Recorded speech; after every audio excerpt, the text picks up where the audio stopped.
हाँ, तो फिर कैसे हैं बच्चों आप सब? अब तक हम लोगों ने जो डिस्कस किया था कार्बोहाइड्रेट्स के बारे में, अब उस डिस्कशन को हम लोग थोड़ा आगे बढ़ाते हैं। ठीक है, ये बहुत स्टेप वाइज हम लोग आगे बढ़ रहे हैं, कहीं पे कोई भी चीज़ कॉम्प्लेक्स नहीं है। अगर आपको कॉम्प्लेक्स लग रहा है तो आप कमेंट सेक्शन में ज़रूर हमको बताएं कि कहाँ पे कॉम्प्लेक्सिटी लग रही है। ये बिल्कुल बिगनर्स के लिए है और बहुत ही ईजी है। ठीक है, इसको समझना बहुत ही आसान है। तो अभी तक हम लोगों ने जो डिस्कस किया है वो हम लोगों ने डिस्कस किया कार्बोहाइड्रेट्स का क्लासिफिकेशन।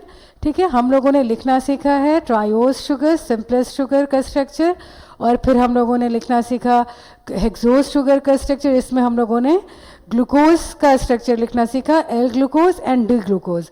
अब इस हेक्सोज में फ्रुक्टोज भी आता है, और फ्रुक्टोज जो है वो कीटोज शुगर है। ठीक है, उसमें जो फंक्शनल ग्रुप होता है वो कीटोन फंक्शनल ग्रुप होता है। तो अभी हम लोग फिर से एक बार ग्लूकोज का स्ट्रक्चर देखेंगे, एल ग्लूकोज का स्ट्रक्चर, डी ग्लूकोज का स्ट्रक्चर देखेंगे, और फिर हम लोग साथ में उसके फ्रुक्टोज का भी स्ट्रक्चर लिखेंगे, और फिर दोनों में डिफरेंस भी करेंगे। ठीक है, दोनों में डिफरेंस क्या होता है ये देखते हैं।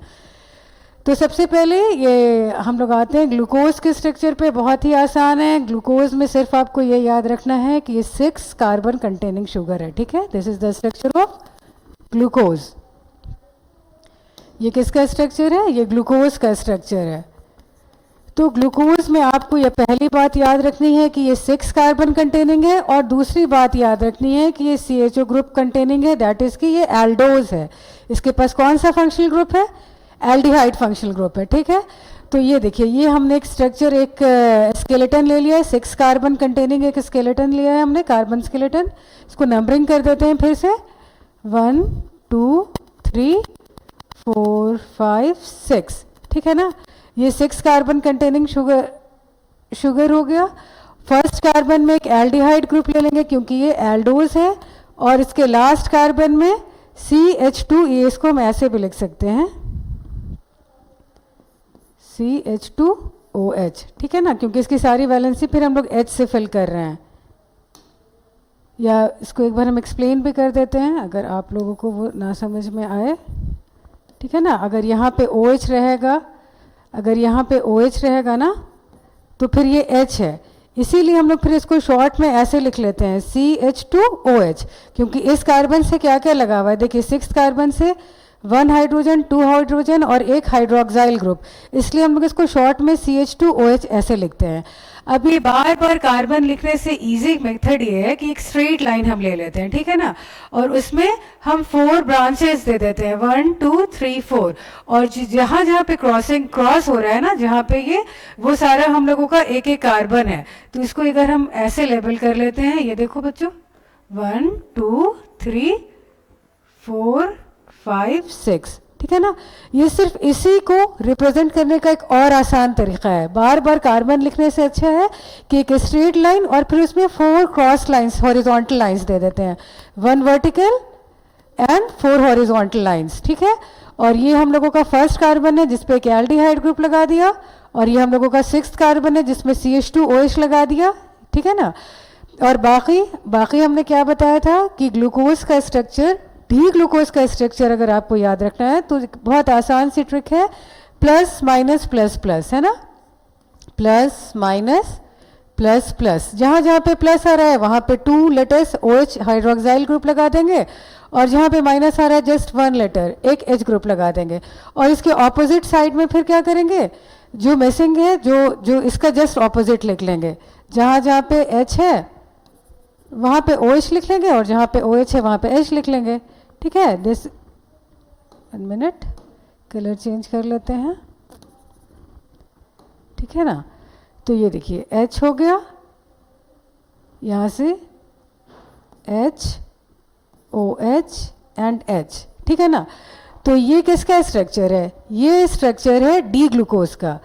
इसको हम लोग डी ग्लूकोज क्यों कहते हैं? डी ग्लूकोज देखने के लिए हम लोग 5th कायरल कार्बन पे आते हैं। ठीक है, अब ये कायरल कार्बन क्या होता है? What is a chiral carbon? Chiral carbon वैसे कार्बन को कहते हैं जिसकी 4 वैलेंसी ना, carbon is a tetravalent. Carbon जो होता है टेट्रावैलेंट होता है, और इसके अगर चारों वैलेंसी, चारों फंक्शनल ग्रुप अगर डिफरेंट है तो ऐसे कार्बन को हम लोग कायरल कार्बन कहते हैं। अब ये देखिए ये सारा है ना, ये सब पे एक फंक्शनल ग्रुप डिफरेंट है, 1 2 3 4, ये सारा कायरल कार्बन है। ठीक है, ये कायरल कार्बन कैसे है ये हम आपको नेक्स्ट वीडियो में एक्सप्लेन करेंगे, क्योंकि इस वीडियो में हम लोगों को डी ग्लूकोज का और डी फ्रुक्टोज का स्ट्रक्चर देखना है और उसमें सिमिलैरिटीज देखनी है। ठीक है, और उसमें डिसिमिलैरिटीज देखनी है। तो ये कायरल कार्बन, अभी के लिए ये याद रखिए कि कायरल कार्बन वैसे कार्बन को कहते हैं जिसका जो 4 वैलेंसी है ना, 4 उसमें चारों डिफरेंट फंक्शनल ग्रुप्स लगे हुए होते हैं। तो ये एक कायरल कार्बन है। ठीक है, और ये 5th कार्बन है ना, 5th कार्बन है। 5th कार्बन पे हम लोग चेक करते हैं हाइड्रोक्साइल ग्रुप की पोजीशन, और अगर ये हाइड्रोक्साइल ग्रुप राइट साइड में है तो ये हम लोगों का कौन सा हो जाएगा, डी ग्लूकोज का स्ट्रक्चर हो जाएगा, जो कि नेचर में बहुत मतलब ज़्यादा अमाउंट इसी का मिलता है, बहुत रेडिली अवेलेबल है, और इसका मेटाबॉलिज्म भी लिविंग सेल्स में बहुत इजीली होता है। और एल फॉर्म जो होता है ना, एल में क्या है, इसका जस्ट ऑपोजिट कर देंगे। अगर ये सारा का सारा, अगर ये चीज़ है, इसको अगर हम पूरा ऐसे घुमा देते हैं तो इधर जितना भी फंक्शनल ग्रुप है सारा राइट साइड का सारा फंक्शनल ग्रुप लेफ्ट साइड में आ जाएगा। तो वो स्ट्रक्चर जो होगा वो एल ग्लूकोज होगा, जो हम लोग पहले डिस्कस कर चुके हैं। अब हम लोगों को फ्रुक्टोज का स्ट्रक्चर देखना है। फ्रुक्टोज में और ग्लूकोज में क्या डिफरेंस है कि फ्रुक्टोज क्या है, कीटोज शुगर है, इसका जो फंक्शनल ग्रुप है वो कीटोन फंक्शनल ग्रुप है। ठीक है, तो फ्रुक्टोज का फंक्शनल ग्रुप क्या है, C double bond O। Fructose का फंक्शनल ग्रुप क्या है, कीटोन फंक्शनल ग्रुप है।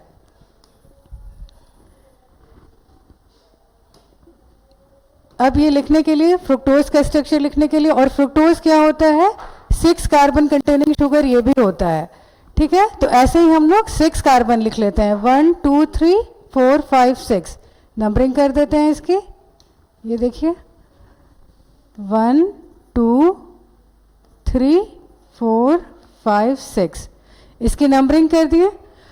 और ये जो सेकंड कार्बन है इस पे कौन सा ग्रुप लगा हुआ है, इस पे कीटोन ग्रुप लगा हुआ है। कीटोन ग्रुप कभी भी फर्स्ट कार्बन पे क्यों नहीं हो सकता है, फर्स्ट कार्बन पे अगर कीटोन ग्रुप होगा तो उसके साथ एक H हो जाएगा और दूसरा C डबल बॉन्ड O हो जाएगा, तो ये ऑटोमेटिक क्या हो गया, it's no more ketone, no ये क्या हो गया, ये एल्डिहाइड ग्रुप हो गया। कीटोन के लिए क्या होना चाहिए फॉर्मूला, देखिए दोनों साइड में R ग्रुप होना चाहिए, है ना। तो इस केस में ये एक R ग्रुप हो गया इस फंक्शनल ग्रुप के लिए, और ये एक R ग्रुप हो गया इस कीटोन के लिए। ठीक है ना, ये R1 हो गया और ये क्या हो गया, R2 हो गया।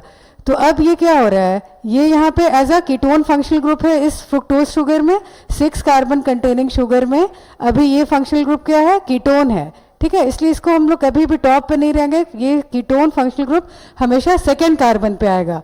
ये समझ में आ गया, ठीक है ना। अब देखो इसको इरेज कर लेते हैं।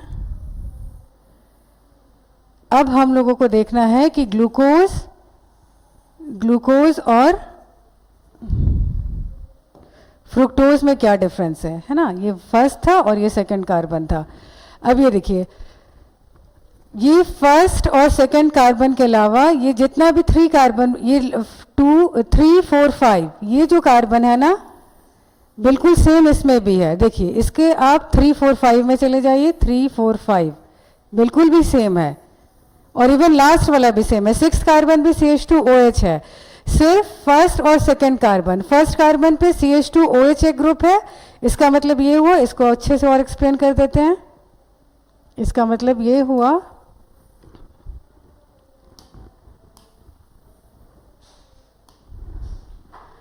इसका स्ट्रक्चर फिर से ग्लूकोज का स्ट्रक्चर, फ्रुक्टोज का ऐसे लिखते हैं। देखिए 1 2 3 4 5 6, ठीक है, ये 6 कार्बन हो गया। और अगर ये फ्रुक्टोज है तो फंक्शनल ग्रुप कहाँ होगा, सेकेंड कार्बन पे होगा। क्या CH2OH हो गया फर्स्ट कार्बन पे, CH2OH हो गया 6th कार्बन पे। और हम लोगों को जो फ्रुक्टोज का स्ट्रक्चर याद है, ग्लूकोज का स्ट्रक्चर, उसमें हम लोग क्या करते हैं, सेकेंड कार्बन से हम लोग साइन देते हैं प्लस माइनस प्लस प्लस का, ठीक है ना। तो इसका अब सेकेंड कार्बन तो फिल हो गया क्योंकि इसमें एक फंक्शनल ग्रुप आ गया। तो अब थर्ड कार्बन से पहले कार्बन की नंबरिंग कर देते हैं, तो उससे आप लोग को समझने में आसानी होगी। 1 2 3 4 5 6, ठीक है ना। अब देखो फर्स्ट कार्बन पे CH2OH, सेकेंड कार्बन पे एक कीटोन ग्रुप, थर्ड कार्बन पे क्या आ रहा है, अगर हम सेकेंड कार्बन से लिखते हैं प्लस माइनस प्लस प्लस, जो कि ग्लूकोज का स्ट्रक्चर था, जो कि डी ग्लूकोज का स्ट्रक्चर था, तो यहाँ पे अब हम लिख देते हैं प्लस, ये यहाँ से देखो जहाँ पे माइनस है वहाँ पे H लिखना है, जहाँ पे प्लस है OH लिखना है, फिर OH लिखना है, ठीक है, और यहाँ पे फिर इसका ऑपोजिट सबको फिल कर देना। ये तो ऑलरेडी वैलेंसी फिल है क्योंकि वहाँ पे कीटोन फंक्शनल ग्रुप है ना, ठीक है। तो ये जो है वो ये डी ग्लूकोज का, अब इसको डी ग्लूकोज क्यों कहते हैं, इसका भी सेम रीज़न है, क्योंकि हम लोग जैसे उसको डी ग्लूकोज कहते थे वैसे इसको हम लोग यहाँ पे डी फ्रुक्टोज कहते हैं, क्योंकि इसका OH ग्रुप जो है फिफ्थ कार्बन पे OH ग्रुप हम लोग देखते हैं कहाँ है, राइट साइड में है ना। So this is the structure of D fructose, ठीक है।